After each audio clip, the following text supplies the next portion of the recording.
अस्सलाम वालेकुम क्लास। चलिए बेटा, अब आप लोगों का यहाँ पर चैप्टर 1 में रिवाइज कर रहा हूँ। चैप्टर 1 आप लोगों का इंट्रोडक्शन है इस किताब में, अहमद एकेडमी की किताब के अंदर। यहाँ पर चैप्टर 1 में आप लोगों को यहाँ तो चैप्टर 1 दिया है, लेकिन ये इटसेल्फ बोर्ड का कोई चैप्टर नहीं है। बोर्ड में आपके पास इस चैप्टर से बहुत कम कंटेंट आता है। आपके ज्यादातर एमसीक्यूज आते हैं, सेक्शन बी और सेक्शन सी के क्वेश्चंस नहीं आते। लेकिन ये चैप्टर आपके लिए पढ़ना इंतहाई अहम है। वजह उसकी है कि आप लोगों के सारा जो बेसिक मैथमेटिक्स है वो इस चैप्टर में कवर किया गया।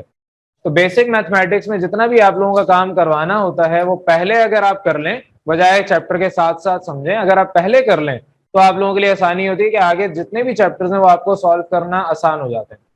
तो सबसे पहला आपका स्टार्ट में यही टॉपिक डिस्कस किया है कि नंबर सिस्टम आपका क्या होता है।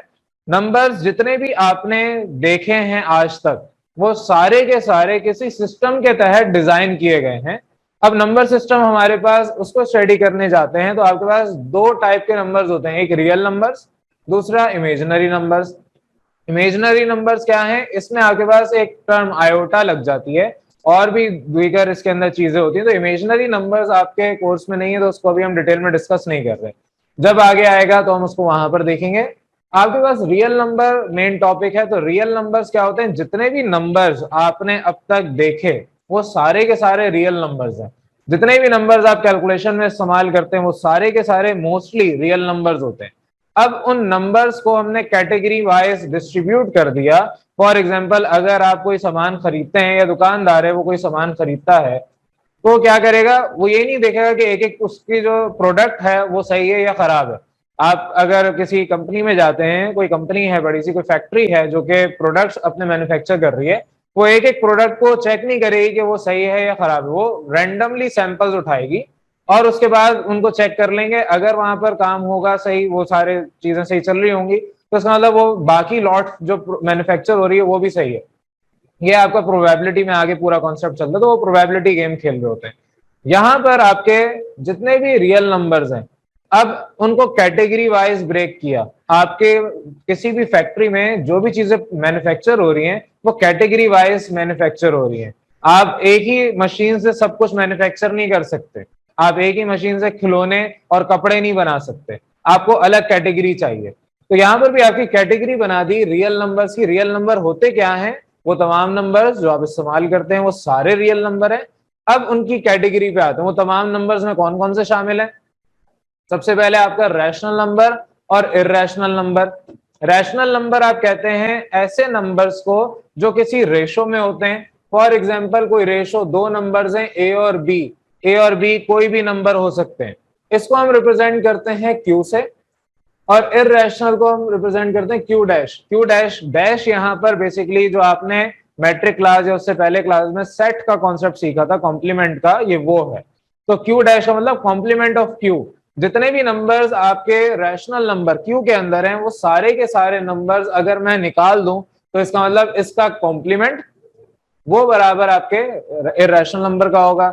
एक बेसिक सा कॉन्सेप्ट आपने सीखा था, अगर मेरे पास यूनिवर्सल सेट है फॉर एग्जांपल 1 2 3 और एक सेट ए है फॉर एग्जांपल 1 2, तो मैं अगर कहता हूं कि ए कॉम्प्लीमेंट मुझे चाहिए, आप क्या करते, यूनिवर्सल में से ए निकालते थे, आपके पास आंसर 3 बचता, 1 और 2 आपके कैंसिल हो जाते। यानी ए कॉम्प्लीमेंट का मतलब वो तमाम नंबर्स जो ए में नहीं है।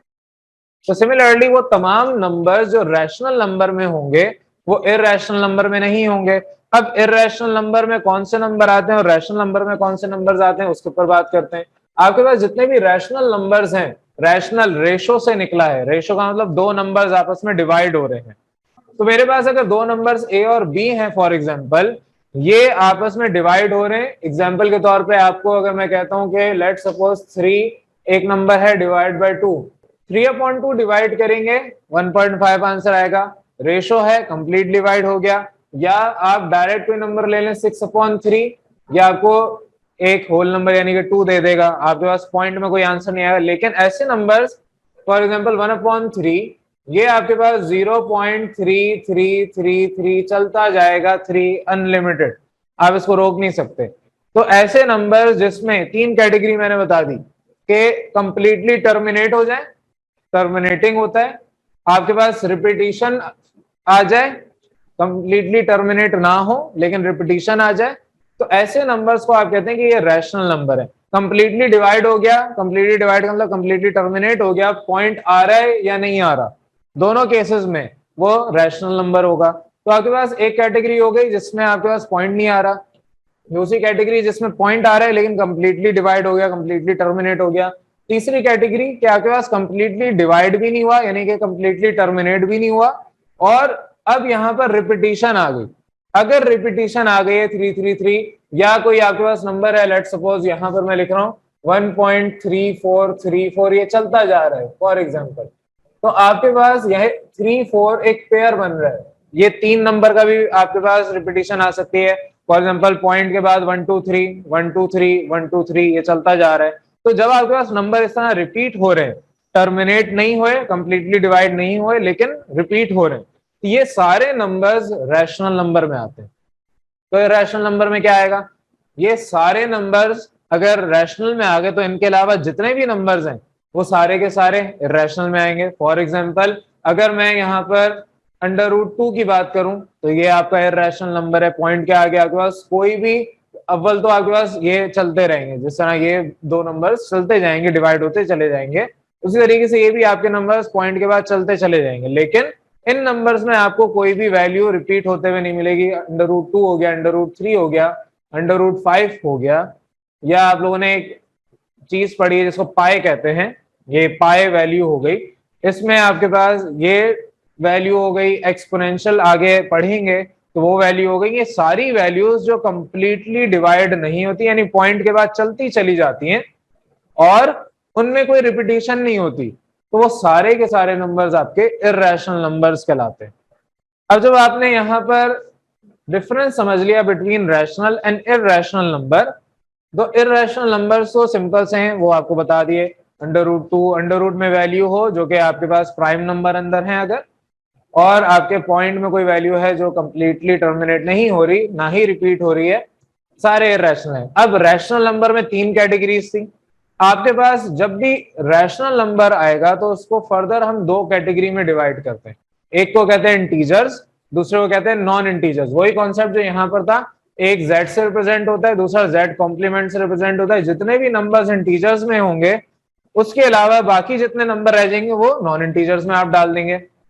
अगर मेरे पास इंटीजर्स की बात करूं तो इंटीजर्स आपके प्लस माइनस वाले तमाम नंबर्स जिनके साथ पॉइंट नहीं होता, ऐसे नंबर्स जिनके साथ पॉइंट नहीं होता उनको आप कहते हैं इंटीजर्स। अब वो प्लस में भी हो सकते हैं, माइनस में भी होते हैं, -1 -2 -3 से माइनस इंफिनिटी, +1 +2 +3 से लेके प्लस इन्फिनाइट वैल्यू तक। जीरो के अलावा, जीरो प्लस माइनस दोनों जीरो ही होता है, प्लस में भी लिखें माइनस में भी लिखें, जीरो अपनी जगह पे है। तो जितने भी नंबर्स हैं आइदर पॉजिटिव और नेगेटिव, अगर वो पॉइंट के बगैर हैं तो सारे इंटीजर्स। जितने भी नंबर्स हैं अगर वो पॉइंट के साथ हैं, चाहे वो 0.1 हो सिर्फ या 0.12 रिपीटेबल है तो आपके पास वो सारे नॉन इंटीजर्स कहलाएंगे। अगर 0.33333 चलता जा रहा है, ये सारे के सारे नंबर्स नॉन इंटीजर्स होंगे। तो पॉइंट वाले जितने भी नंबर्स हैं, चाहे वो कंप्लीटली डिवाइड हो गया, कोई भी दो नंबर्स का रेशो, चाहे वो कंप्लीटली डिवाइड हो गए और वो खत्म हो गए, जैसे 1.5 अभी मैंने डिस्कस किया, या 0.3333, ये सारे पॉइंट वाले नंबर्स कहलाते हैं नॉन इंटीजर्स। नॉन इंटीजर्स की कैटेगरी अलग हो गई। अब यहाँ पर इंटीजर्स को फर्दर हम कैटेगराइज करते हैं, एक इवन, दूसरा ऑड और तीसरा होल नंबर में। इवन नंबर को ई से रिप्रेजेंट करते हैं, ऑड को ओ से और होल नंबर्स को डब्ल्यू से रिप्रेजेंट करते हैं। इवन नंबर्स को इवन इंटीजर्स भी कहते हैं, जैसा इंटीजर की कैटेगरी है तो इवन नंबर बोले, इवन इंटीजर बोले, एक ही बात है। तो इवन नंबर्स और ऑड नंबर्स आप बचपन से पढ़ते आ रहे हैं। इवन नंबर आपके 0 से शुरू होते हैं और 0 से चलते जाएंगे 2 4 6 8 10, यानी वो तमाम नंबर्स जो 2 से डिवाइड हो जाएं, तो आपके पास, और 2 से डिवाइड हो वो इंटीजर्स को डिवाइड कर रहे हो, जाहिर प्लस भी हो सकते हैं माइनस भी हो सकता है। तो +-2 +-4 +-6, इस तरीके से जो नंबर्स हैं वो सारे इवन नंबर्स हैं। और ऑड नंबर क्या है, जितने भी नंबर्स इवन नंबर में आपने डाल दिए उसके अलावा जो बच गए इंटीजर्स में से, वो सारे के सारे प्लस माइनस के साथ ऑड नंबर में आ गए। तो जाहिर है ऑड नंबर में कोई भी आपके पास इवन नंबर नहीं होगा, 0 नहीं होगा, 2 नहीं होगा, 4 नहीं होगा, तो ऑड नंबर कौन से 1 3 5 7 9 इस तरीके से आगे कंटिन्यूअसली प्लस माइनस के साथ पॉजिटिव नेगेटिव दोनों होंगे। अब यहां पर तो हम बात कर रहे हैं पॉजिटिव और नेगेटिव साइन के साथ। एक और कैटेगरी हमने बना दी इंटीजर्स की, ये सारे नंबर अगर सिर्फ पॉजिटिव ले लिए जाएं, अगर ये सारे नंबर्स में पॉजिटिव ले लूं तो मेरे पास ये होल नंबर कहलाएंगे। जीरो से ही स्टार्ट होंगे, जीरो फिर 1 फिर 2 फिर 3 फिर 4 इस तरह चलते चले जाएंगे। लेकिन ये सारे के सारे नंबर्स आपके पास नेगेटिव कोई भी नहीं होगा, सिर्फ पॉजिटिव होंगे। तो होल नंबर आपके कौन से 0 1 2 3 इंटीजर्स ही हैं सारे होल नंबर, लेकिन सिर्फ जीरो और पॉजिटिव नंबर्स को आपने कहा कि ये होल नंबर की कैटेगरी अलग कर दी। अब होल नंबर से फर्दर हमने कैटेगरी बनाई। होल नंबर से अगर मैं जीरो हटा दूं और बाकी सारे नंबर्स रहने दो 1 2 3 4 5 6 जितने भी हैं, तो अगर जीरो हटा देंगे और बाकी नंबर्स रहने देंगे वो आपके कहलाते हैं नेचुरल नंबर्स। और नेचुरल नंबर की भी हमने फर्दर कैटेगरी की। नेचुरल नंबर्स को भी हमने निकाल के कहा कि ये आपके पास अगर प्राइम नंबर की एक कैटेगरी बनाओ, प्राइम नंबर ऐसे नंबर जो अपने ही टेबल में आते हो, अपने टेबल से डिवाइड होते हो, दूसरे टेबल से डिवाइड ना होते। फॉर एग्जाम्पल 2 3 5 7 11 13 ये सारे नंबर्स आपके प्राइम नंबर्स में आते हैं। तो आपने नेचुरल नंबर से वो नंबर्स उठा लिए जो अपने टेबल से डिवाइड होते हैं, तो उनको आपने अलग से एक सेट बना दिया और वो आपके पास कहलाते हैं प्राइम नंबर्स। आपने जो शुरू में सेट पढ़ा था पिछली क्लासेस में, वहां पर ये सारे नंबर्स को इस्तेमाल किया था। यहां पर भी कहीं अगर जरूरत पड़ेगी तो उसी का मैं हवाला दूंगा। तो बहरहाल ये सारी आपके पास एक नंबर सिस्टम था जो कि आपने डिजाइन किया है। अब इन नंबर्स को आपने आगे इस्तेमाल करना है अपने पूरे इधर इस मैथ के अंदर, और ये नंबर्स हमेशा पूरी जिंदगी आप इस्तेमाल करते रहेंगे जब जब मैथ पढ़ेंगे। और मैथ के अलावा भी आपको इस्तेमाल करने होंगे। फॉर एग्जाम्पल अगर आपको हिसाब किताब करना है तो नंबर्स के अलावा तो आप कर नहीं सकते। आप कुछ भी कर लें, दुनिया का कोई भी प्रोफेशन उठा लें, अगर उसमें आपने पैसे इन्वॉल्व कर दिए, उसका हिसाब किताब करना है, तो वहां पर मैथ तो आएगा और वहां पर यही नंबर्स आएंगे। तो यहाँ पर आपके पास बेसिक सा नंबर सिस्टम था। यहां तक किसी को कंफ्यूजन? चलिए बेटा, अब मैं आपको लॉज ऑफ एक्सपोनेंट समझा रहा हूँ। लॉज ऑफ एक्सपोनेंट्स भी आप लोग अगर फर्स्ट ईयर में पढ़ रहे हैं तो आपने मैट्रिक में सीखा हुआ है। मैट्रिक का भी चैप्टर 2 था जिसमें आप लोगों ने लॉज ऑफ एक्सपोनेंट सीखे थे। वहां पर भी आपको सेम जो सिखाया गया था यहाँ पर भी वही सीखना है।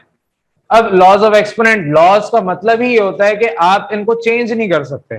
ये आपके पास हरफे आखिर है, ऐसा ही होगा, ये हमारे स्टैंडर्ड हैं जो कि हमने बना दिए हैं, और आपके पास इसी तरीके से सारा काम चलेगा। आपके मैथ में जितने भी स्टेप्स हैं, अगर वहां पर इनमें से कोई भी आपका लॉ अप्लाई हो रहा है, आपको वो ही करना पड़ेगा। आप अपनी मर्जी से उसको कुछ नहीं अलग कर सकते। जिस तरीके से आपके पास कानून होता है किसी भी मुल्क का, आप उसको बाईपास नहीं कर सकते, आप उसको चेंज नहीं कर सकते। उसी तरीके से एक्सपोनेंट्स जितने भी आपके पास लॉज हैं, लॉज ऑफ एक्सपोनेंट, इनको आप चेंज नहीं कर सकते। तो पहला आपके पास लॉ ऑफ एक्सपोनेंट जिस तरीके से मैंने करवाया उसी तरीके से आपने हर लॉ के नीचे 3 लाइनों का गैप देना है, 3 लाइनें छोड़नी है जिसपे आप एक एक एग्जाम्पल देंगे। 3 एग्जाम्पल आपने देनी है। पहला जिस तरीके से करवा रहा हूं आपने उसी तरीके से लिखना है, बाकी मैं सिर्फ डिस्कस कर रहा हूं। आपका पहला लॉ कहता है कि किसी भी नंबर, वेरिएबल, किसी भी चीज की वैल्यू अगर उसकी पावर आप 0 कर दें तो उसकी वैल्यू 1 के बराबर आती है। फॉर एग्जाम्पल इवन 0 की पावर 0 होगी वो 1 आएगा, 1 की पावर 0 होगी 1 आएगा, 2 की पावर 0 होगी तब भी 1, 3 की पावर 0 होगी तब भी 1, इवन आज अभी जो आपका साल चल रहा है 2022 की पावर भी 0 कर दें ये भी 1 के बराबर आ जाएगा। तो कोई भी नंबर है उसकी पावर 0 कर दें, आंसर 1 आएगा। पहला लॉ ये कहता है। दूसरा लॉ मैं यहाँ पर आपको एग्जाम्पल वर्बली समझा दूंगा, लेकिन आपने अपने पास 3 एग्जाम्पल्स की जगह छोड़नी है। तो a की पावर -n, जब भी आपके पास कोई नंबर आएगा, फॉर एग्जाम्पल अगर मेरे पास 3 की पावर -2 है, इसका मतलब कि मैं उसको 1/3 की पावर +2 में लिख सकता हूं। तो आपके पास सेकंड लॉ कहता है कि कोई भी नंबर अगर उसकी पावर नेगेटिव में है, आप उसको 1 करके यानी कि डिवाइड में ले जाएं, रेसिप्रोकल ले लें, 1 करेंगे तो उसकी पावर प्लस में कन्वर्ट हो जाएगी। आपका यहाँ पर थर्ड लॉ सेम उसी तरीके से कह रहा है, लेकिन थोड़े से यहाँ पर एक कॉन्सेप्ट डिफरेंस है कि अगर मेरे पास यहाँ पर 3 की पावर -2 एग्जाम्पल ले रहा हूं तो मैं 1/3 होल पावर +2 कर सकता हूं। आपके पास जब भी कोई नंबर या वेरिएबल होगा, आपकी पावर अगर नेगेटिव है तो आप उसको 1/3 नंबर को सिर्फ रेसिप्रोकल करें, पावर ऑटोमेटिकली ऊपर आपके पास पूरी ओवरऑल होल पावर आपकी +2 में कन्वर्ट हो जाएगी। तो जो भी नंबर हो, यहाँ पे 3 की बजाय मैं अगर फॉर एग्जाम्पल कहता हूँ कि x की पावर -4 है, इसका मतलब 1/x की पावर +4 हो जाएगी। तो कोई भी नंबर होगा उसकी पावर अगर नेगेटिव में है, आपने उसको पॉजिटिव में कन्वर्ट करना है, तो 1/ वो नंबर या वो वेरिएबल कर दें, होल पावर पॉजिटिव हो जाएगी। चौथा आपके पास लॉ कहता है कि कोई भी मेरे पास नंबर अगर उसकी बेस नेगेटिव हो, फॉर एग्जाम्पल -3 पावर 4 हो, तो आप इसको डायरेक्ट लिख सकते हैं कि ये +3 की पावर 4 होगा। कैसे? आपके पास यहाँ पर 7th लॉ के मुताबिक, ये मैंने आगे पढ़ाना है लेकिन पहले आपको पढ़ा रहा हूँ 7th भी। 7 के मुताबिक जिसके ऊपर जितनी पावर होगी वो नंबर अपने आप से उतनी दफा मल्टीप्लाई होगा। यानी -3 की पावर 4 का मतलब -3 अपने आप से 4 दफा मल्टीप्लाई होगा। तो माइनस माइनस मल्टीप्लाई हो गया प्लस, ये प्लस इस माइनस के साथ मल्टीप्लाई हो गया माइनस, और फिर ये माइनस माइनस दोबारा मल्टीप्लाई हो गया प्लस, एंड में आपको प्लस साइन देंगे। तो इस तरीके से आपके पास जब भी कोई भी नंबर होगा, कोई भी आपके पास वैल्यू, अब इसको हम बेस कहते हैं, कोई भी बेस उसके साथ अगर नेगेटिव वैल्यू होगी और पावर इवन नंबर है, तो आपका वो नेगेटिव साइन कन्वर्ट हो जाएगा पॉजिटिव साइन में, और आपके पास जो पावर वो एज इट इज नंबर के ऊपर लिखी जा सकती है। लेकिन यही काम अगर आप करते हैं, नीचे वाले लॉ पे आ जाए, ऑड पावर के साथ, यानी -3 की पावर अगर 3 होगी, तो अब ये माइनस साइन बाहर माइनस ही आएगा, क्योंकि -3 मल्टीप्लाई अगर -3 फिर मल्टीप्लाई अगर करें -3 से, तो माइनस माइनस प्लस और प्लस माइनस माइनस, तो इस वजह से यहाँ पर माइनस साइन आएगा। तो जब भी आपके negative base having even power, तो आंसर उसका positive base with even power आएगा। लेकिन जब भी आपके पास negative base having odd power, आपके पास उसका आंसर नेगेटिव साइन के साथ ही वो जो नंबर है या वेरिएबल उसके ऊपर पावर ऑड आ जाएगी। नेक्स्ट आपके पास सिंपल सा है कि कोई भी आपका नंबर होगा, अगर उसके ऊपर कोई पावर मेंशन नहीं है, इसका मतलब कि उसकी पावर 1 होगी। अगर कुछ मेंशन नहीं है, इसका मतलब पावर उसकी हमेशा 1 होगी। 7th में डिस्कस कर चुका हूं, दोबारा बता रहा हूं कि कोई भी नंबर उसके ऊपर जो भी पावर लिखी जाए, जो भी एक्सपोनेंट होगा, इसका मतलब वो अपने आप से उतनी दफा मल्टीप्लाई होगा। फॉर एग्जाम्पल ए की पावर मैं यहाँ पर 5 कर देता, तो ये अपने आप से 5 टाइम्स मल्टीप्लाई हो जाता। तो कोई भी नंबर जो भी पावर लिखी होगी उतनी दफा अपने आप से मल्टीप्लाई होगा।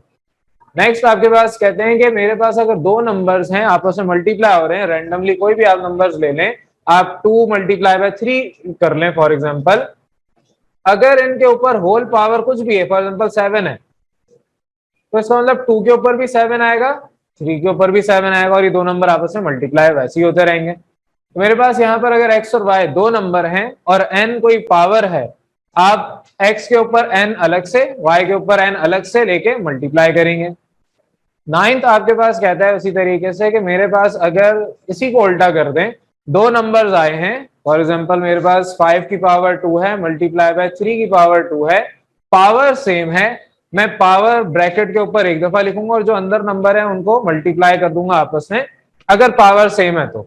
इसी तरीके से आपके पास 10th लॉ है कि अगर दो नंबर्स, ए का मतलब बेस सेम है, for example 3 divide by 3 base same है लेकिन पावर्स डिफरेंट है, 4 और दूसरे की 2, तो आपके पास बेस सेम होने की वजह से आप उसको एक दफा लिखेंगे, जो आपके पास न्यूमरेटर में पावर है वो एज इट इज, जो डिनोमिनेटर में है वो ऊपर जाके माइनस हो जाएगी। तो अगर मेरे पास डिनोमिनेटर में पावर 2 है, ये ऊपर जाके 4 के साथ माइनस हो जाएगी। तो जब भी आपके पास इस तरीके की कंडीशन आएगी कि मेरे पास बेसिस सेम है लेकिन पावर्स डिफरेंट है, आपके पास बेसिस 5 और 5 हो सकता है, पावर यहाँ 10 और इधर 3 हो सकता है, तो पावर ऊपर जाके डिनोमिनेटर में जो नीचे है ये ऊपर जाके न्यूमरेटर की पावर से माइनस यानी सब्ट्रैक्ट हो जाएगी। लेकिन अगर मेरे नंबर्स डिफरेंट हो, फॉर एग्जांपल मेरे पास एक नंबर 4 है, दूसरा नंबर 3 है, और पावर इसके ऊपर दोनों के पास 2 है, तो मैं इसको 4/3 होल पावर 2 लिख सकता हूं। जिस तरीके से यहाँ आपके पास मल्टीप्लाई के लिए हो रहा था, वही सेम कंडीशन यहाँ डिवाइड के लिए है कि अगर दोनों के पास पावर सेम है तो एक ब्रैकेट बड़ी सी बना के बाहर पावर उसको लिख दें, और जो दो नंबर्स आपस में डिवाइड हो रहे हैं वो इसी तरीके से। तो यहाँ पर इस तरीके से आपके पास जब भी कंडीशन आएगी, इसके अलावा और भी कंडीशन हो सकती है, लेकिन आपकी कंडीशन यही होगी कि दो डिफरेंट नंबर्स हैं, पावर सेम है, पावर सेम है अगर तो होल ब्रैकेट बना के एक ही दफा पावर लिखेंगे और जो नंबर्स हैं उनको आपस में डिवाइड कर देंगे। नेक्स्ट पे आ जाएं, नेक्स्ट आपके पास कहते हैं कि अगर मेरे पास सेम बेसिस मल्टीप्लाई हो रही है लेकिन डिफरेंट पावर्स हैं, फॉर एग्जांपल 7 की पावर 2 मल्टीप्लाई हो रहा है 7 की पावर 3 से, सेम बेस है लेकिन डिफरेंट पावर्स हैं, तो आप 7 एक दफा लिखेंगे और दोनों बेसिस को आपस में ऐड कर देंगे, 2 + 3 हो जाएगा। तो आप अपने बेसिस को एक दफा लिखते हैं, इस तरीके से आपके पास ये 12th लॉ भी हो जाता है।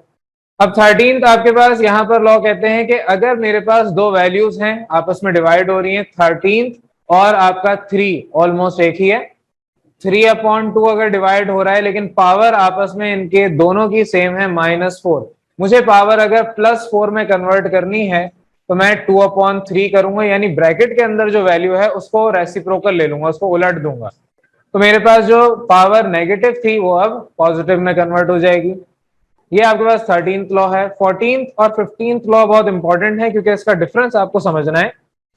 अगर मेरे पास कोई भी वैल्यू है उसकी पावर है और इनके होल ब्रैकेट में फिर एक और पावर है, फॉर एग्जांपल 2 की पावर 3 और होल पावर दोबारा से 2 आ गई, अब इसका मतलब यह है कि 2 की पावर 3 मल्टीप्लाई होगी 2 से। लेकिन अगर मेरे पास इस तरह की कंडीशन आ जाए कि 2 की पावर 3 है और 3 की पावर 2 है, ठीक है, पावर की पावर है, ये था पावर के ऊपर एक और पावर है, ये पावर की इटसेल्फ अपनी पावर है, ये दोनों का फर्क मामूली से आपको समझना है। तो अब यहां पर आपके पास ये 2 की पावर 3 मल्टीप्लाई बाय 3 होगा, 3 की पावर 2 इस 7th लॉ के मुताबिक ओपन होगी और ये तो सिंपल आपस में पावर्स मल्टीप्लाई होंगी, तो दोनों में फर्क आपको यहां पर नजर आ रहा है, 3 मल्टीप्लाई बाय 2 6 होता है और ये 3 मल्टीप्लाई बाय 3 9 होता है, दोनों एक नहीं है, दोनों का फर्क मामूली सा है कि होल पावर आपकी 2 है और इसमें पावर की अपनी एक और पावर है। तो ये आपके पास सिंपल सा 15th लॉ था। अब इसके आगे के लॉज अंडर रूट से रिलेटेड हैं, एक्सपोनेंट है तो लॉज ऑफ एक्सपोनेंट ही, लेकिन अंडर रूट से रिलेटेड आ जाते हैं कि जब भी आपके पास अंडर रूट में कोई भी वैल्यू गिवन होगी, इसका मतलब अगर सिंपल सी वैल्यू है √3, इसका मतलब है 3 की पावर 1/2 होगी। लेकिन अगर यहां पर कुछ मेंशन कर दिया जाए 3 की पावर 4 फॉर एग्जांपल, तो इसका मतलब 3 की पावर 1/4 होगी। ये जो 4 है या यहाँ पर कुछ नहीं लिखा तो इसका मतलब यहाँ पर 2 होगा, हम 2 को मेंशन नहीं करते, ये जो 4 5 6 7 जो भी यहाँ लिखा होगा वो कहलाता है इंडेक्स, तो आपका रूट है, और ये नंबर छोटा सा जो लिखा है रूट के साइड में बाहर ये कहलाता है इंडेक्स, और रूट के अंदर जो वैल्यू है वो तो आपका नंबर है कोई ना कोई। जब भी आपको रूट को कन्वर्ट करना है पावर में तो आपके पास पावर 1 करके लिखी जाती है, जो भी नंबर होगा, जो भी इंडेक्स होगा, तो अगर 4 है तो 1/4, 3 होता तो 1/3, 10 होता तो 1/10। ये आपके पास दोनों लॉ सिंपल से, दोनों में फर्क समझा दिया। 18th लॉ आपके पास कहता है कि अगर मेरे पास सेम अंडर रूट की वैल्यू है और आपस में नंबर मल्टीप्लाई हो रहे हैं, फॉर एग्जांपल √3 मल्टीप्लाई हो रहा है √2 से, आप इसको कह सकते हैं कि बड़ा सा रूट लेके 3 मल्टीप्लाई बाय 2, तो √3 मल्टीप्लाई √2 से हो रहा है, यानी इसका मतलब √6 आंसर आएगा। यही सेम रूल अप्लाई होगा डिवाइड के लिए, अगर √3 डिवाइड होगा √4 से तो एक ही बड़ा सा अंडर रूट लेंगे, 3 डिवाइड बाय 4, ये आपका आ गया। 19th और 18th आपके पास सेम एक ही कॉन्सेप्ट है, बस एक मल्टीप्लाई का है और एक डिवाइड का है। 20 और दूसरा मैंने 21 इसको नहीं किया और कर दिया, एक ही है दोनों। जब भी आपके पास अंडर रूट स्क्वायर रूट के अंदर एक ही जैसे नंबर मल्टीप्लाई हो रहे होंगे, आपने पढ़ा है कि एक पेयर हो गया, आप इसको बाहर लिख देंगे, रूट खत्म हो जाएगा। कैसे होता है, a मल्टीप्लाई बाय a, जिस तरीके से 3 मल्टीप्लाई बाय 3 आपस में क्या है 3 की पावर 2। इस लॉ के मुताबिक आप 3 की पावर 2 होल पावर 1/2 लिख सकते हैं। होल पावर 1/2 आपकी मल्टीप्लाई हो रही है बेसिकली 2 से, तो ये 2 और 2 आपस में कैंसिल होके वापस 3 नहीं दे देंगे। तो इस कॉन्सेप्ट से आप कहते हैं कि आपका ये रूट से 3 बाहर आ जाता है। तो आपके पास जब भी कोई दो नंबर्स एक जैसे होंगे, आप उसको डायरेक्ट कहेंगे एक पेयर आ गया, उस पेयर को बाहर लिख देंगे। तो ये सारे आपके सिंपल से लॉज ऑफ एक्सपोनेंट 20 मैंने करवाए हैं। ये एक्चुअल में किताब में तो इतने हैं नहीं, आपके पास बहुत ही, इसको मैंने कैटेगरी वाइज तो नहीं खैर किया, लेकिन एक बहुत आपको इसका समरी बना के दे दी, समराइज वे में दे दिया आंसर। जितने भी लॉज ऑफ एक्सपोनेंट आगे आपने इस्तेमाल करने, मेन, इसके अलावा और भी बन सकते थे, लेकिन मेन 20 लॉज ऑफ एक्सपोनेंट ये आपको मैंने दिए हैं। ये आपके एग्जाम में नहीं आएंगे, लेकिन इसको आपने याद करना है, आपके पास पूरी मैथ में ये चलते चले जाएंगे। तो जितने भी यहाँ पर मैंने लॉज ऑफ एक्सपेरिमेंट डिस्कस किए हैं आपकी जिम्मेदारी है, तो बेटा आपने इनको अच्छे से याद करना है, आगे ये बहुत ज्यादा आपको फायदा पहुंचाएंगे। चले अब हम यहाँ पर अपने चैप्टर 1 को स्टार्ट कर रहे हैं। चैप्टर 1 आपके पास किताब आप सबको पता है अहमद एकेडमी की, शाहिद जमाल की किताब है बिजनेस मैथ की। इस किताब के पहले चैप्टर के हम सवाल डिस्कस कर रहे हैं। आपके इस चैप्टर से कोई भी सवाल बोर्ड एग्जाम में नहीं आया है, लेकिन ये चैप्टर करना आपके लिए इंतहाई अहम इसलिए क्योंकि ये बेसिक कॉन्सेप्ट्स हैं सारे। तो बेसिक कॉन्सेप्ट आपको इन क्वेश्चंस को सॉल्व करके आएंगे। अब यहाँ पर जितने भी क्वेश्चन हैं 1 बाय 1 जितने डिस्कस कर सकते हैं वो डिस्कस करेंगे। बाकी जो होमवर्क होंगे वो मैं आपको वो सवाल दूंगा जो कि बिल्कुल सेम है, यानी कि अगर फॉर एग्जांपल इस तरह का कोई सवाल मैंने यहाँ पर करवाया है तो होमवर्क इसी तरीके के सवाल भी होंगे। क्वेश्चन नंबर 1 स्टार्ट करें। क्वेश्चन नंबर 1 में आपके पास ये एक्सप्रेशन गिवन है, तरीकेकार आपको समझाया हुआ है। सोल्यूशन की आप ब्लू मार्कर से हेडिंग डालते हैं, दिल चाहे तो अंडरलाइन ब्लैक मार्कर से करते हैं। जो आपका सवाल है वो आपका पहला स्टेप होता है और फिर आप उसके बाद सोल्यूशन यानी सिंप्लीफिकेशन स्टार्ट करते हैं। इस सवाल में सिंपल है 30 + 12 - 15। आप चाहे तो कैलकुलेटर इस्तेमाल कर लें, लेकिन ये सिंपल कैलकुलेशन है, दिमाग से भी कर सकते हैं। 30 + 12 42 - 15 27। तो पहले आपकी ब्रैकेट सॉल्व होगी, फिर उसके बाद जो बाहर मल्टीप्लाई डिवाइड हो रहा है वो होगा। जो आपके पास यहाँ पर मल्टीप्लाई बाय 2 लिखा है 27, फिर मल्टीप्लाई होगा 2 से और एंड में आपके पास आंसर 54 आएगा। ये क्वेश्चंस आपके बोर्ड मास से रिलेटेड है। बोर्ड मास वैसे आप लोगों में सिखा चुका हूँ, इससे रिलेटेड एक वीडियो भी मौजूद है आपके पास यूट्यूब में पड़ी हुई, आप लोगों को वो जाके अटेंड करनी है अगर किसी को क्लियर नहीं है। तो उधर हमने डिटेल में बात की थी बोर्ड मास क्या होता है। बोर्ड मास सिंपल है, पहले आप ब्रैकेट सॉल्व करते हैं। ब्रैकेट के अंदर या बाहर अगर एक्सपोनेंट है तो पहले तो ब्रैकेट सॉल्व होगी, फिर एक्सपोनेंट के ऊपर बात की जाएगी, या ब्रैकेट के अंदर जो भी आपके पास प्लस माइनस मल्टीप्लाई डिवाइड है उसके ऊपर। उसके बाद फिर आप आते हैं मल्टीप्लीकेशन या डिवीजन की तरफ, और फिर एंड में आप आते हैं एडिशन और सब्ट्रैक्शन की तरफ। सेकंड सवाल अब देख रहे हैं। सेकंड क्वेश्चन में आपके पास ये क्वेश्चन गिवन है, मैंने यहीं से आपका स्टार्ट कर दिया क्योंकि पहला सवाल मैं हमेशा करवा देता हूं, उसके बाद फिर आप लोगों से कहता हूं कि आपने अपने पैटर्न को जो आपका सोल्यूशन का है खुद फॉलो करना है। तो आपका डायरेक्ट मैं सोल्यूशन करवा रहा हूं, इससे पहले सवाल उतारना है, फिर आपने सोल्यूशन की हेडिंग डालनी है ब्लू मार्कर से, और यहां से काम आपने फिर दोबारा करना है। तो आपका सेकंड पार्ट, सेकंड क्वेश्चन ये गिवन है। अब इधर ब्रैकेट पहले सॉल्व होंगी, तो आपके पास 92 + 8 100 और यहाँ पर 15 + 5 20 ब्रैकेट सॉल्व होगी। अब उसके बाद देखते हैं कि क्या कहीं मल्टीप्लाई डिवाइड हो रहा है बोर्ड मास के मुताबिक। तो यहाँ पर 3 इससे मल्टीप्लाई हो रहा था, तो 20 × 3 पहले करेंगे, बजाय इसके कि 100 - 20 करते और फिर मल्टीप्लाई करते 3 से, तो वो गलत होता। तो 20 मल्टीप्लाई करेंगे 3 से, दैट इज 60। 100 - 60 आपके पास 40 आंसर आ गया।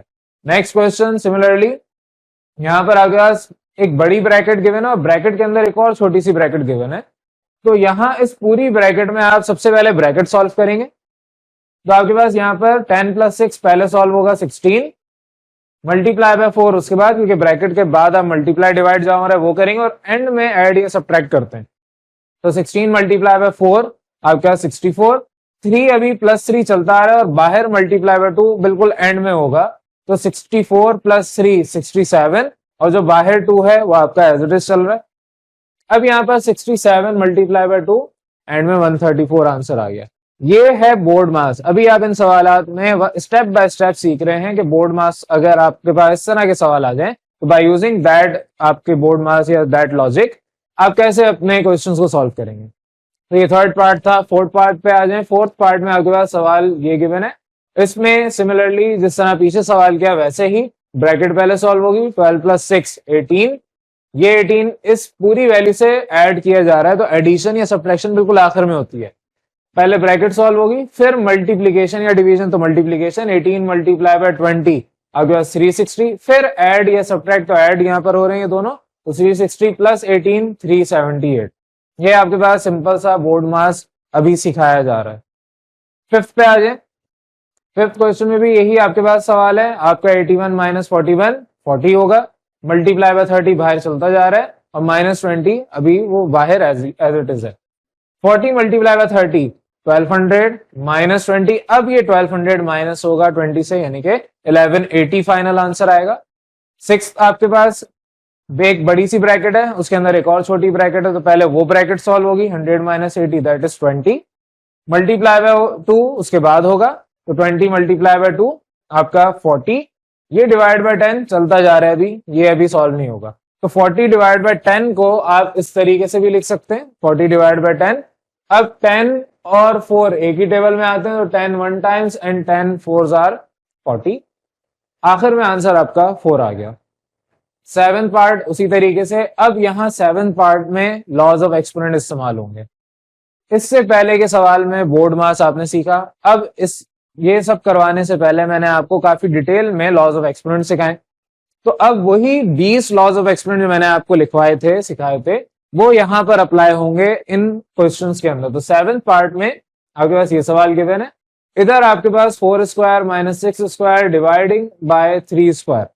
तो ये 6 डिवाइड कर रहा है 3, यानी 6 का स्क्वायर डिवाइड हो रहा है 3 के स्क्वायर से। ये 4 का स्क्वायर अलग है जो कि सब्ट्रैक्ट हो रहा है इस पूरी वैल्यू से। तो आप क्या करेंगे, इस डिवाइड के साइन को जैसे आपने देखा है और हम यूज भी करते हैं ऐसे लिख देंगे, यानी कि 6 का स्क्वायर अपॉन 3 का स्क्वायर, एक को न्यूमरेटर दूसरे को डिनोमिनेटर के फॉर्म में। और ये जो चीज माइनस हो रही है वो अभी एज इट इज चलती रहेगी। अब आपने एक लॉ ऑफ एक्सपोनेंट पढ़ा है कि अगर आपके पास वैल्यूज डिफरेंट हो, बेसिस डिफरेंट हो, लेकिन पावर सेम है और आपस में डिवाइड हो रहे हैं, तो आप एक ही दफा वो पावर होल ब्रैकेट करके लिखेंगे और जो वैल्यूज हैं वो आपस में डिवाइड होती रहेंगी उसी तरीके से। तो 6 का स्क्वायर डिवाइड बाय 3 का स्क्वायर बेसिकली 6 अपॉन 3 का होल स्क्वायर लिखा जा सकता है। अब 3 और 6 एक ही टेबल में आते हैं, तो 3 1 और 3 2 6 होता है। तो आपके यहाँ पर 2 का स्क्वायर आ जाएगा। 4 का स्क्वायर अपनी जगह चल रहा है, 4 का स्क्वायर ओपन करें 16 माइनस 2 का स्क्वायर ओपन करें 4, 16 माइनस 4, एंड में आपके पास 12 आएगा आंसर। क्लियर है यहाँ तक?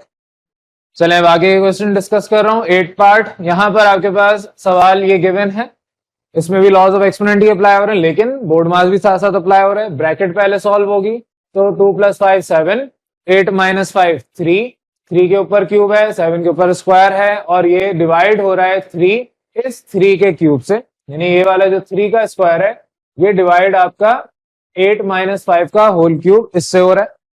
तो 8 - 5 3 का क्यूब डिवाइड बाय 3 स्क्वायर। आप इस वैल्यू को ऐसे लिख सकते हैं, 3 का क्यूब डिवाइड बाय 3 का स्क्वायर।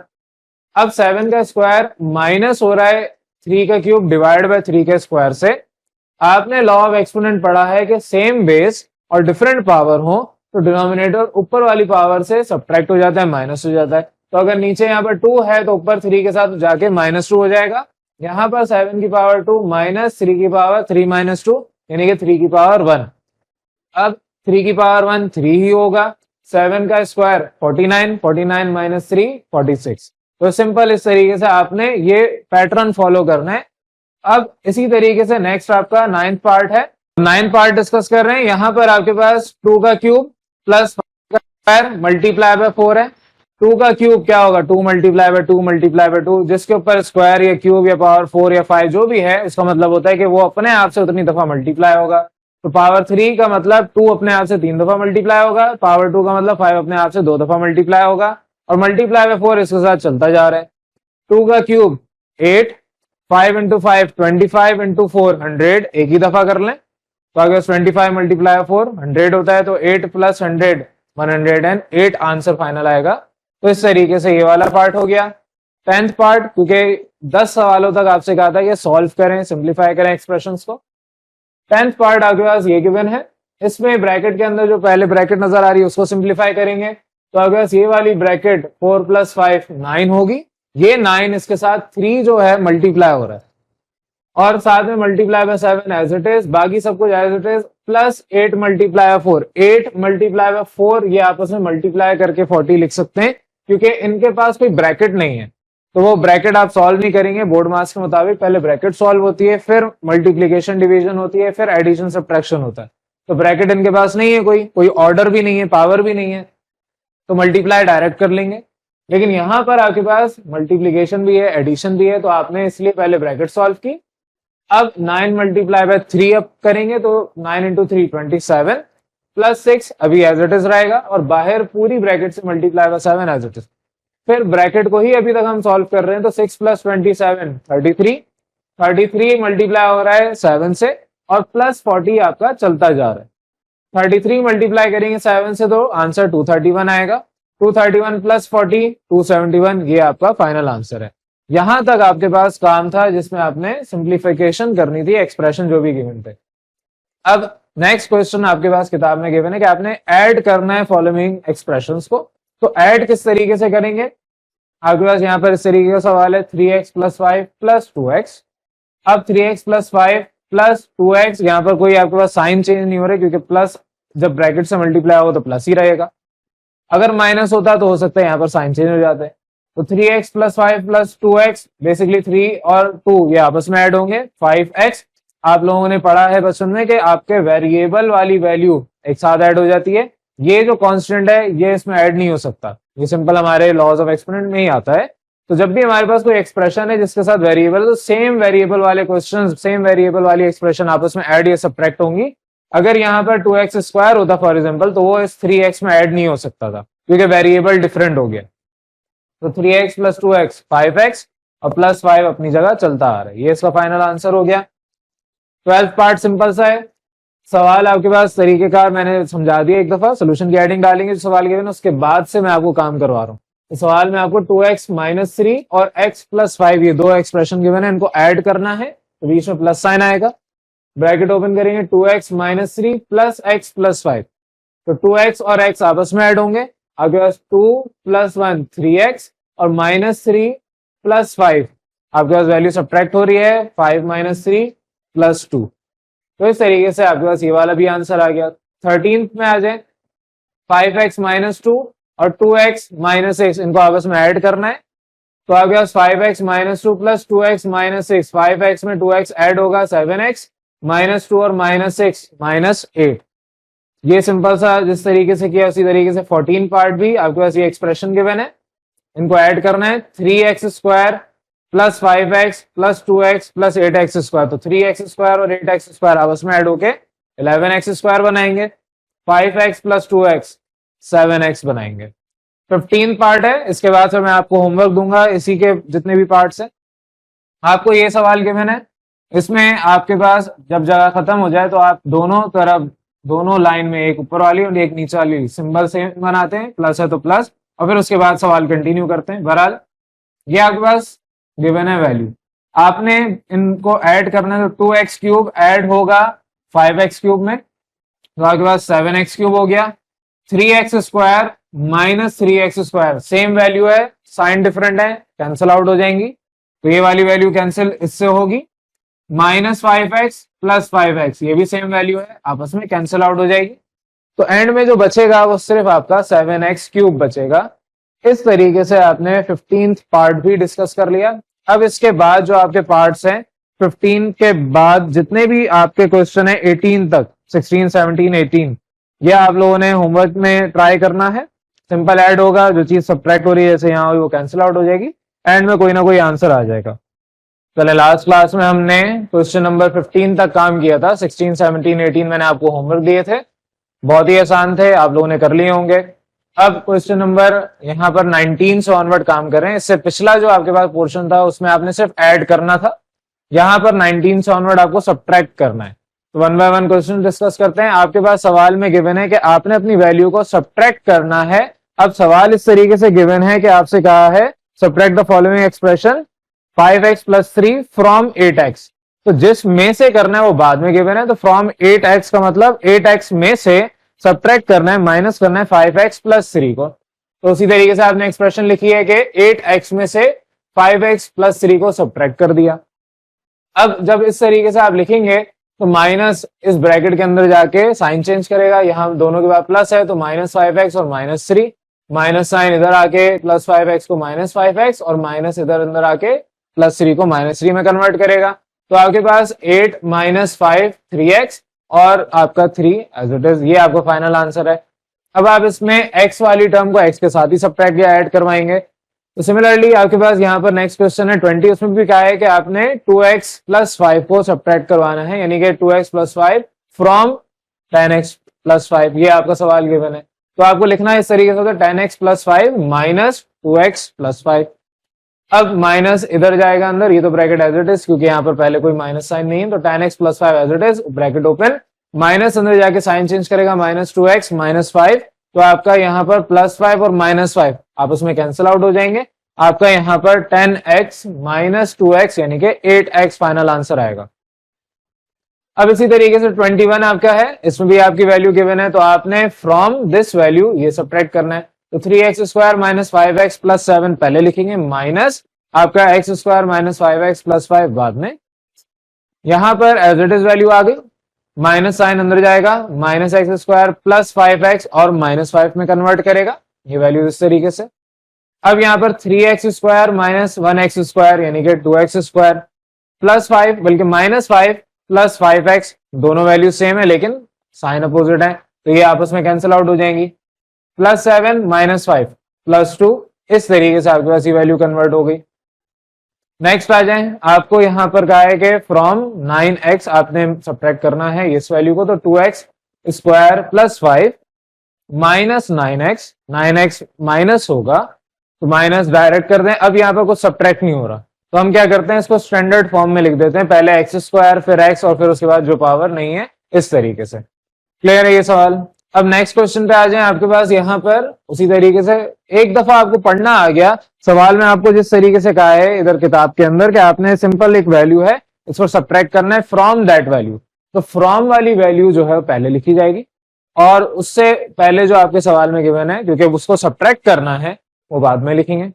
अब आपने 4x प्लस 3 में से -2 को सब्ट्रैक्ट करना है, तो आपका माइनस माइनस प्लस में कन्वर्ट होगा, आपका 4x plus 3 as it is plus 2, 3 plus 2 5, ये फाइनल आंसर आ गया 4x प्लस 5। नेक्स्ट छोटे छोटे क्वेश्चन है, इनमें से आपको ऐड सब्ट्रैक्ट करना सिखाया जा रहा है, बोर्ड मास अप्लाई करना सिखाया जा रहा है। यहाँ पर आपने x square minus 2x minus 3 इसको सब्ट्रैक्ट करवाना है x square plus 2x minus 3 से, तो माइनस साइन अंदर भेजें, minus x square minus 2x और माइनस माइनस प्लस 3।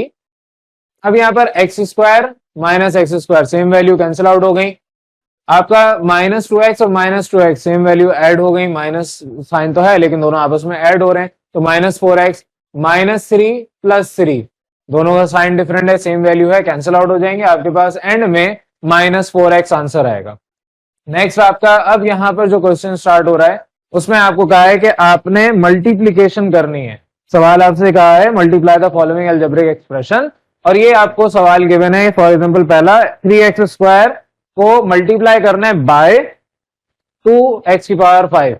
अब यहां पर कोई भी वैल्यू मल्टीप्लाई अगर होगी तो पहले लिखें बाद में लिखें कोई फर्क नहीं पड़ता, आप a मल्टीप्लाई बाय b लिखें या b मल्टीप्लाई बाय a लिखें, बात एक ही है। 2 मल्टीप्लाई बाय 3 करें या 3 मल्टीप्लाई बाय 2 करें, आंसर दोनों का 6 ही आएगा। अब सवाल यहां पर गिवन है 25, आपसे कहा है 3x स्क्वायर मल्टीप्लाई करें 2x की पावर 5। अब आपने लॉज ऑफ एक्सपोनेंट पढ़े हुए हैं, 3 मल्टीप्लाई बाय 2 जो कोफिशिएंट है जो नंबर है वो आपस में मल्टीप्लाई होंगे, जो वेरिएबल है वो आपस में मल्टीप्लाई होंगे, तो 3 इंटू 2 मैंने अलग लिख दिया और एक्स स्क्वायर इंटू एक्स की पावर 5 अलग लिख दिया। अब 3 2 6 होते हैं, ये तो आपने लिख दिया है ऐसी। ये आपके पास एक्स की पावर 2 इंटू एक्स की पावर 5 वेरिएबल, आपने लॉ ऑफ एक्सपोनेंट पढ़ा है कि अगर मेरे पास सेम बेस हो और डिफरेंट पावर्स हो तो मल्टीप्लाई अगर हो रहे हैं दोनों वेरिएबल को आप एक दफा लिखेंगे, पावर दोनों की ऐड हो जाएंगी, ये लॉ ऑफ एक्सपोनेंट पीछे मैं पढ़ा चुका हूं।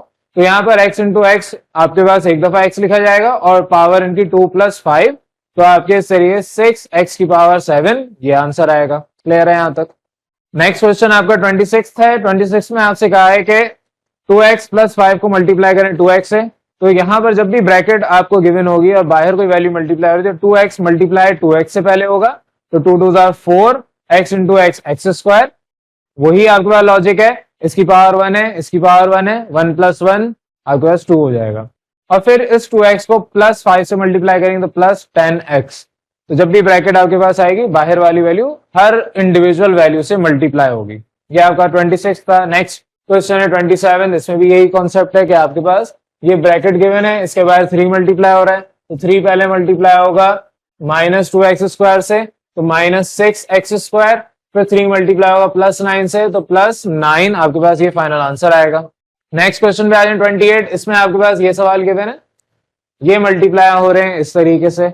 अब यहां पर आपके पास तरीकेकार दूसरा भी कर सकते थे, आप एक्स स्क्वायर को मल्टीप्लाई करते एक्स प्लस 1 से, फिर 2x प्लस 2x को मल्टीप्लाई करते इससे, फिर प्लस 1 को करते, या मैंने क्या किया है x को मल्टीप्लाई किया पहले इस पूरी ब्रैकेट से, इस पूरी वैल्यू से, तो x मल्टीप्लाई होगा इससे, फिर प्लस 1 मल्टीप्लाई होगा दोबारा इस पूरी ब्रैकेट से।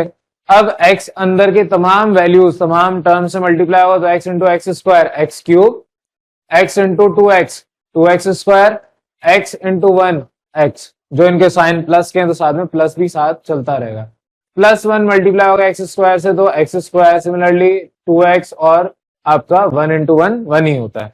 इस तरीके से ब्रैकेट ओपन आपने कर ली। अब यहां पर x³ के अलावा इसके अलावा कोई और x³ की वैल्यू नहीं, तो एज इट इज आपने लिख दिया। 2x² और 1x² आपस में ऐड हो रहे हैं क्योंकि दोनों के पास प्लस साइन है, तो +3x²।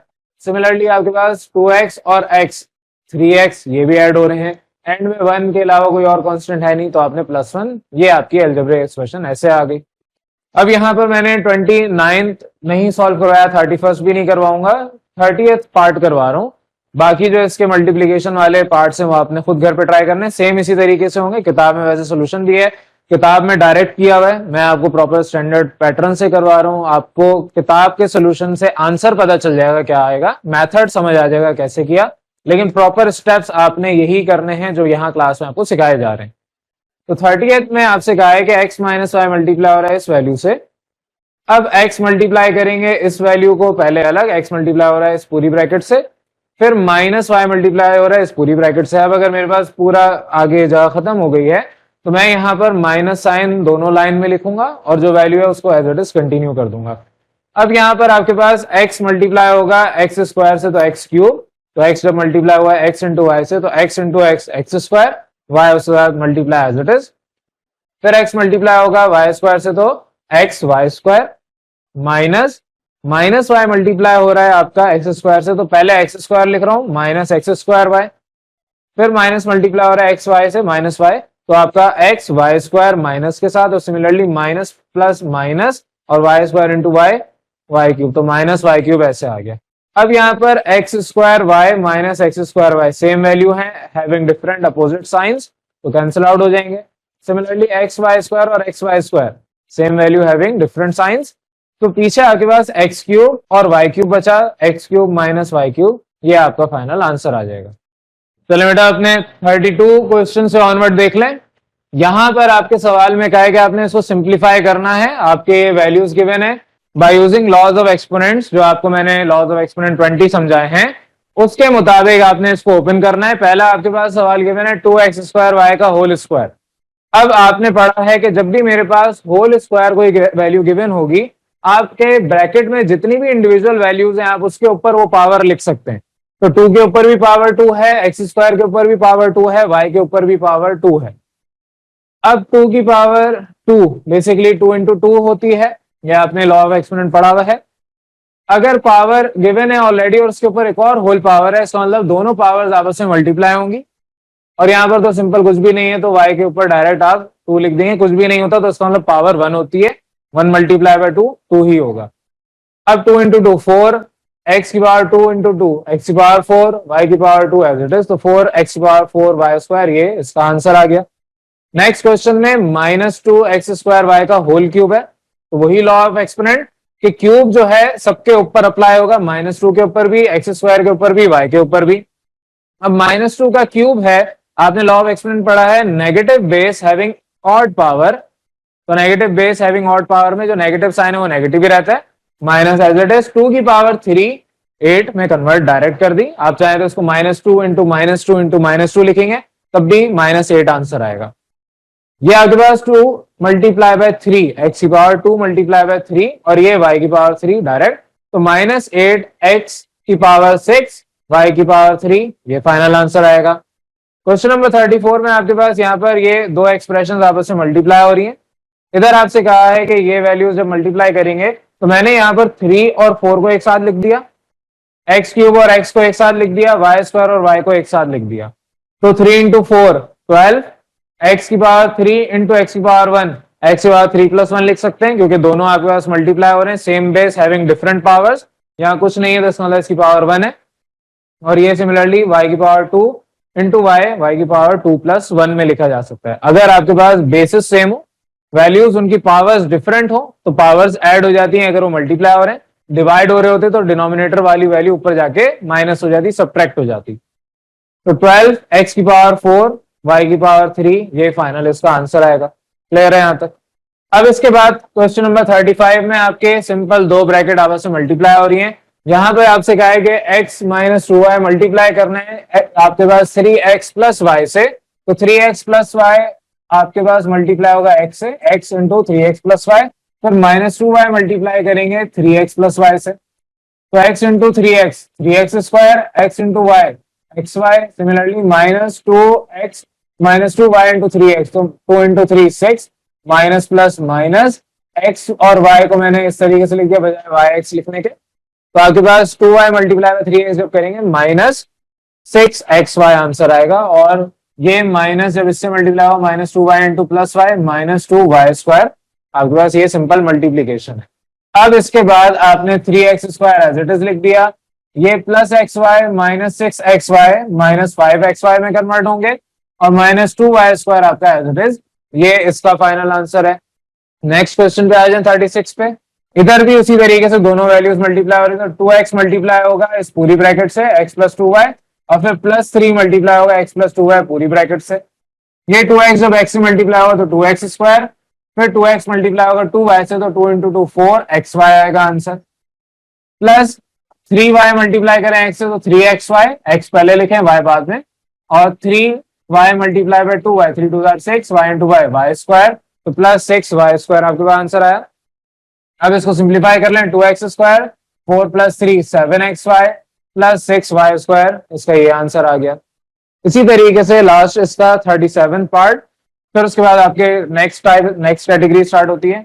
37 में आपसे कहा है कि ये वैल्यू ये ब्रैकेट इससे मल्टीप्लाई हो रही है, तो पहले x को मल्टीप्लाई करवा दें इस पूरी ब्रैकेट से, x मल्टीप्लाई करवाएं x प्लस वाई माइनस 2, फिर प्लस y को मल्टीप्लाई करवाएं इस पूरी ब्रैकेट से, तो plus y into x plus y minus 2, यहाँ पर x into x square, x into y plus x y, x into 2 minus 2x, similarly y into x y लिख दें, y इंटू वाई स्क्वायर, और y into minus 2 minus 2y। अब इसको simplify कर लें, x square वाली term पहले लिख लें, x square plus y square, फिर आपके पास ये एक्स वाई और ये एक्स वाई दोनों ऐड हो रहे हैं, तो प्लस 2xy, और फिर माइनस 2x और माइनस 2y आप अलग से लिख के फाइनल आंसर लिख देंगे। यहां तक आपको सिंप्लीफाई करना सिखाया है। नेक्स्ट जो क्वेश्चन है, इधर आपसे कहा है कि एक्सपेंड करें अपनी वैल्यू को, एक्सपेंड करें अपने क्वेश्चन को, तो एक्सपेंड करने के आपके दो फॉर्मूले हैं, एक आपके पास a plus b whole square, दूसरा आपके पास a minus b whole square. तो a plus b whole square का फॉर्मूला आपने बचपन में यानी कि मैट्रिक में सीखा था, a square plus 2ab plus b square, और a minus b whole square का फॉर्मूला आपने सीखा था a square minus 2ab plus b square. जब भी आपके पास सवाल आएगा आपको a और b आइडेंटिफाई करना है, तो यहां पर क्वेश्चन नंबर 38 में आपके पास सवाल गिवन है 2x प्लस वाई का होल स्क्वायर, आपको होल स्क्वायर नजर आ रहा है, इसका मतलब a plus b whole square है। अब a और b आइडेंटिफाई करना है, a आपका 2x है और b आपके पास y है, तो a plus b whole square आपका a square plus 2ab plus b square, यानी कि a स्क्वायर 2x का स्क्वायर प्लस 2a 2x है, b आपके पास y था, तो 2ab प्लस बी स्क्वायर यानी कि y का होल स्क्वायर। आपने a और b आइडेंटिफाई कर लिया, तो जहां पर a और b है फॉर्मूले में वहां बस पुट कर दें, और उसके बाद सिंप्लीफाई करें, 2x square 4x square 2 into 2 4x into y x y plus y square, ये इसका फाइनल आंसर आएगा। सिमिलरली यहाँ पर मैं क्वेश्चन नंबर 40 डिस्कस कर रहा हूँ, 39 आपके पास 38 की तरह ही होगा, वैसे आप लोग कर लेंगे, लेकिन अगर कोई कंफ्यूजन होगी तो नेक्स्ट क्लास में हम उसको डिस्कस कर लेंगे।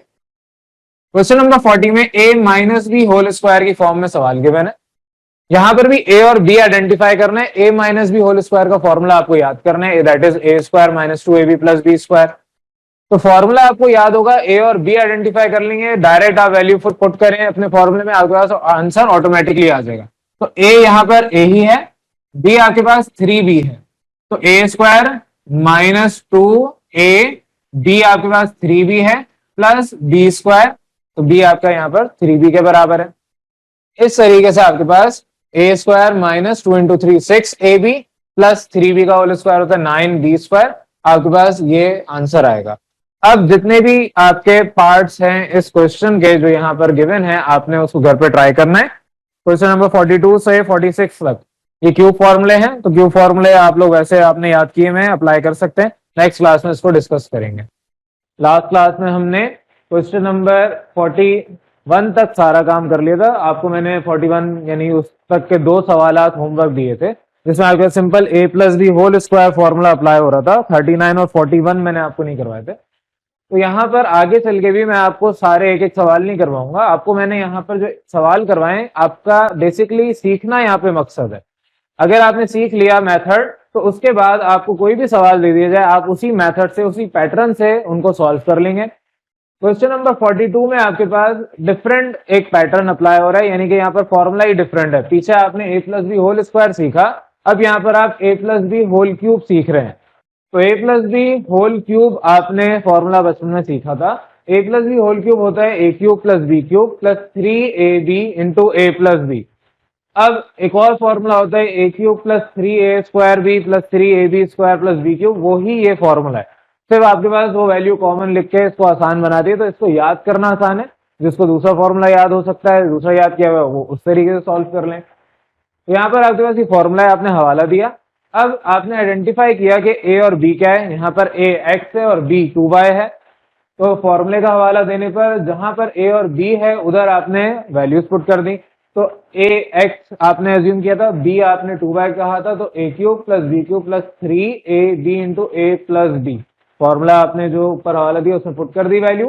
तो x का क्यूब x क्यूब, 2y का क्यूब 8y क्यूब, ये 3 2 6, x into y 6xy into x plus 2y, ये वैल्यू आ गई। अब आपने ब्रैकेट ओपन करनी है, x cube plus 8y cube तो एज इट इज 6xy, जब x से मल्टीप्लाई होगा 6x square y plus 6 2 12, xy multiply होगा y से तो xy स्क्वायर। ये इसका आंसर आ गया। नेक्स्ट क्वेश्चन है 44, उसमें आपके पास a minus b whole cube apply हो रहा है। इसके अलावा जो आपके 46 का क्वेश्चन है वो आपने होमवर्क में करना है, क्योंकि वहां पर आपके पास सिंपल यही फॉर्मूले अप्लाई हो रहे हैं। तो यहाँ पर आइडेंटिफाई किया a और b क्या है। जब a और b आइडेंटिफाई कर लिया तो हवाला देंगे by using formula a minus b whole cube. ये होता है a cube minus b cube minus 3ab into a minus b. तो आपने a और b की जगह वैल्यू पुट की। a आपका 3x था, b आपके पास 2y था, तो a cube minus b cube minus 3ab into a minus b. अब 3x का क्यूब 27x क्यूब होता है, 2y का क्यूब 8y क्यूब, 3 3 9, 9 2 18, तो 18xy into 3x minus 2y as it is. अगले स्टेप में ब्रैकेट ओपन करें, 18 into 3 54, xy into x square y minus minus plus 18 into 2 36, xy into y xy square. तो इसका answer आपने इस तरीके से निकाला। क्लियर है यहाँ तक? अब नेक्स्ट क्वेश्चन में आपके पास सवाल है डिवाइड करना है फॉलोइंग अलजेब्रिक एक्सप्रेशंस को। तो यहाँ पर हम 47 से ऑनवर्ड काम करें। आपकी किताब में सवाल गिवन है कि आपने डिवाइड करना है 12x square by 3x। 12x square को डिवाइड करना है बाय 3x, तो उसको लिखने का तरीका ये है। मैंने आपको शुरू में बताया था कि आप लोगों को सवाल उतारने जैसे किताब में गिवन है, पहले से सोल्यूशन की हेडिंग डालनी है ब्लू मार्कर से, दिल चाहे तो अंडरलाइन ब्लैक मार्कर से करेंगे। उसके बाद जो स्टेप आपका होगा वो यहां से मैं शुरू करवाऊंगा। तो जितना भी मैं काम करवा रहा हूँ वो आपको सोल्यूशन के बाद से डायरेक्ट करवा रहा हूँ। तो सवाल आपको गिवन है 12x स्क्वायर को डिवाइड करें बाय 3x, आप इस तरीके से उसको लिखेंगे। ये स्टेप करना जरूरी नहीं है, लेकिन समझने के लिए, समझाने के लिए मैंने लिखा है। 12 बेसिकली 3 इंटू 4 है, x square x into x है, डिवाइड बाय 3x। ये 3 इस 3 से कैंसिल होगा, ये x इस x से कैंसिल होगा, पीछे आपके पास 4x बच जाएगा। तो यहाँ पर मैंने एक स्टेप इजाफी इसलिए किया ताकि आपको पीछे मैकेनिज्म समझ आ जाए, प्रोसेस समझ आ जाए कि हो क्या रहा है। 48 क्वेश्चन में भी इसी तरीके से कहा 18x क्यूब वाई स्क्वायर को डिवाइड करें बाय 9xy। तो डायरेक्ट मैंने 9 2 18, एक x यहाँ पर 3 में से 2 छोड़ देगा, एक कैंसिल कर देगा, और ये y 2 में से एक को कैंसिल करेगा। आपके पास 2x स्क्वायर y, ये आंसर आएगा। आपको ये कट करना कोई जरूरी नहीं है, आप डायरेक्ट भी लिख सकते हैं। नेक्स्ट आपके पास 50, इसमें आपको कहा है 49 आपका होमवर्क है, सेम एज इट इज होगा। 50 में आपको कहा है कि पूरी ब्रैकेट है, इसको डिवाइड करना है बाय x। तो जब भी आपके इस तरह का सवाल आता है आप एलसीएम ब्रेक करते हैं। एलसीएम ब्रेक किस तरीके से होता है, इंडिविजुअल वैल्यू के नीचे जो वैल्यू डिवाइड हो रही है उसको लिख देंगे। तो डिनोमिनेटर में सबके पास x आ जाएगा, x क्यूब के पास भी x, 2x के पास भी x डिवाइड हो रहा है, 3 के पास भी x डिवाइड हो रहा है। अब x क्यूब और डिवाइड हो रहा है x से, तो 3 में से 2 छोड़ देगा, एक को कैंसिल कर देगा, तो x स्क्वायर। ये x इस x से डायरेक्ट कैंसिल, तो पीछे 2 बच जाएगा। और 3 अपॉन x को मैं x की वैल्यू ऊपर लेके अगर चले जाऊं तो x की पावर कुछ नहीं लिखी, इसका मतलब यहाँ पर पावर 1 है, तो ऊपर जाके पावर -1 हो जाएगी। ये आपको सवाल सिर्फ सॉल्व नहीं करना, साथ साथ कॉन्सेप्ट भी समझना है। नेक्स्ट पे आ जाए, क्वेश्चन नंबर 52। यहाँ पर आपसे कहा है कि ये वैल्यू, ये पूरी ब्रैकेट डिवाइड हो रही है एक्स स्क्वायर से, जिस तरह इस वाले पिछले सवाल में कहा था। तो वही आपके पास मेथड, आपने डिवाइड जो एक्स स्क्वायर में, इसको एलसीएम ब्रेक करके सबके नीचे लिख देना है, x cube upon x square minus 5x square upon x square, similarly 10x के नीचे भी एक्स स्क्वायर और 5 के नीचे भी एक्स स्क्वायर। अब ये x 2 है और ऊपर x 3 है, तो 3 में से 2 कैंसिल हो जाएंगे, एक पीछे x रह जाएगा। ये एक्स स्क्वायर इस एक्स स्क्वायर को डायरेक्ट कैंसिल करेगा, तो पीछे 5, ये ऊपर वाला x नीचे 2 में से 1 को कैंसिल करेगा, तो आपके पास 10 upon x, similarly 5 upon x square as it is. इसके बाद नेक्स्ट स्टेप में x -5 प्लस 10 x की पावर -1 और सिमिलरली आपके पास 5 x की पावर -2। आपने डिनोमिनेटर में जितने भी वेरिएबल्स हैं उनको ऊपर भेज दिया, हम वेरिएबल को ऊपर भेजेंगे, पावर माइनस में होगी। अगर कभी हमारे पास कोई नंबर नीचे आएगा डिनोमिनेटर में, उसको हम ऊपर नहीं भेजेंगे। जैसे नेक्स्ट क्वेश्चन है 53, इसमें आपसे कहा है कि ये दो एक्सप्रेशन 3x की power 4 divide by 10 is dividing bye 9x की पावर 3 होल डिवाइड बाय 5। ये दो अलग एक्सप्रेशन है। अगर इसको लिखा जाए तो ये आपके पास 3x की power 4 divide by 10 whole divide हो रहा है 9x की पावर 3 डिवाइड बाय 5। तो इसको इस तरीके से लिखा जाता है, लेकिन आप ऐसे भी लिख सकते हैं कि आपकी जो पहली एक्सप्रेशन गिवन है it is dividing by this expression. और आपने बचपन में सीखा था कि जब भी हम डिवाइड के साइन को मल्टीप्लाई में कन्वर्ट करेंगे तो इस साइन के बाद जो वैल्यू होगी वो रेसिप्रोकल हो जाएगी, वो उलट जाएगी, यानी 9x³ upon 5 basically 5 upon 9x³ हो जाएगा। अब आपके पास 3 और ये 9 आपस में डिवाइड हो रहे हैं, तो 3 are 9 और ये आपके पास इस तरीके से कैंसिल आउट हो गए। 5 और 10 आपस में डिवाइड हो रहे हैं, 5 1 और 5 2 are 10, ये भी आपस में कैंसिल। और यहाँ पर x की पावर 4 और इधर x की पावर 3 आपस में डिवाइड हो रहे हैं, तो 3 आपके x हैं और इधर 4 x हैं, इसमें से 3 कैंसिल आउट हो जाएंगे, एक रह जाएगा। तो यहाँ न्यूमरेटर में सिर्फ x बाकी बचा। 1 तो हम मेंशन नहीं करते, 1 मल्टीप्लाई 1 होगा तो कुछ नहीं आंसर आएगा, 1 ही रहेगा, तो मेंशन नहीं करते। डिवाइड में 2 3 are 6।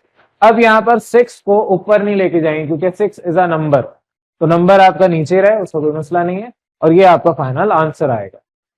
अब यहाँ पर आप लोगों का क्वेश्चन नंबर 4 डिस्कस कर रहा हूँ, 54 में जिस तरह पिछला हमने डिस्कस किया 53, उसी तरीके से यहाँ पर भी वही वैल्यू गिवन है कि आपको एक वैल्यू कहा है कि ये 6a upon B cube divide हो रही है by 12a upon 5b square.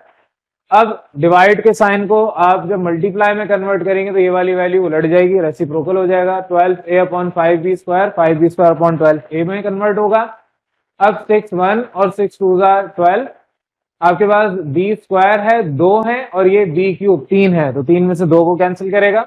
आपके पास a से a डायरेक्ट कैंसिल होगा, न्यूमरेटर में सिर्फ 5 बचा, डिनोमिनेटर में 2 और एक b, तो 2b आपने इस तरीके से लिख दिया। ये सिंपल आपके पास वैल्यूज जहां कैंसिल हो रही हैं उनको कैंसिल करने का तरीका है। नेक्स्ट है 55, उसमें भी इसी तरीके से वैल्यू आपस में डिवाइड हो रही है। आपसे कहा है 4 upon 7x square is dividing bye 32 upon 21x की पावर 5। अब डिवाइड के साइन को जब मल्टीप्लाई में कन्वर्ट करेंगे तो 32 अपॉन 21x की पावर 5, 21x की पावर 5 अपॉन 32 इसमें कन्वर्ट हो जाएगा। अब 4 8 टाइम्स 32 होता है और 7 3 टाइम्स आपके पास यहाँ पर 21 होगा, तो 3 यहाँ पर x स्क्वायर है और इधर x की पावर 5, यानी कि 5 में से 2 कैंसिल हो गए, 3 बचे।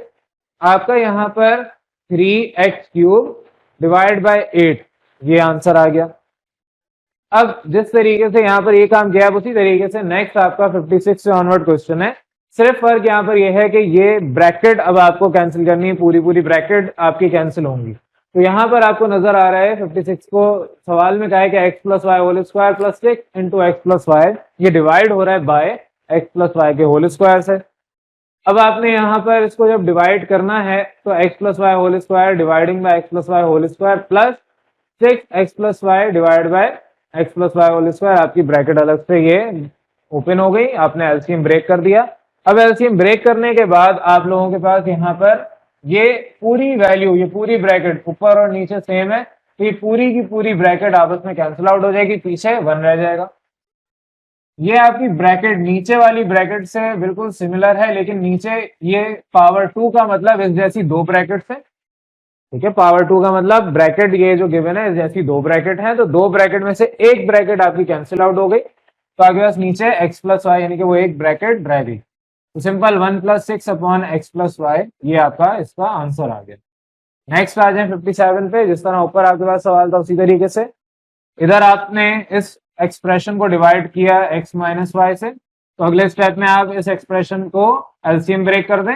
x minus y whole square divide होगा x minus y, similarly 7 into x minus y divide होगा x माइनस वाई से। ये ब्रैकेट ऊपर इस जैसी दो ब्रैकेट है, उसमें से एक को कैंसिल करेगा, ये वाली ब्रैकेट ऊपर वाली पूरी ब्रैकेट को कैंसिल आउट कर देंगे। जिस तरीके से आप यहाँ पर कैंसिल आउट कर रहे थे कि ये 4 और 32 जिस तरह कैंसिल हुए, या एक्स स्क्वायर और एक्स की पावर 5 जैसे ये डिवाइड होके कैंसिल आउट हुए, वैसे ही ये भी है। बस फर्क क्या है कि यहाँ पर ब्रैकेट का हिसाब हम रख रहे हैं, वहां पर एक इंडिविजुअल वैल्यू इंडिविजुअल वेरिएबल था। तो यहाँ पर आपके पास दो में से एक वैल्यू कट गई, यानी कि एक्स माइनस वाई ये बच गया, और इधर से सिर्फ 7 आपके पास रह जाएगा। एंड में आप ये ब्रैकेट ओपन कर लें, एक्स माइनस वाई माइनस 7, ये आपके पास फाइनल आंसर आ जाएगा। अब इस चैप्टर का किताब के मुताबिक लास्ट क्वेश्चन आपका ये गिवन है 58। इधर आपको कहा है कि X square minus Y square is dividing by X plus Y. अब X square minus Y square को डिवाइड करने का तरीका यह है कि आपको यहाँ पर एक फॉर्मूला नजर आ रहा है, that is a square minus b square की फॉर्म में। तो आप हवाला देंगे by using formula a square minus b square, आपने शुरू में बचपन में पढ़ा हुआ है, that is a minus b into a plus b. Matric में भी सीखा है, उससे पहले 6, 7, 8 यहां तक सीखते आ रहे हैं।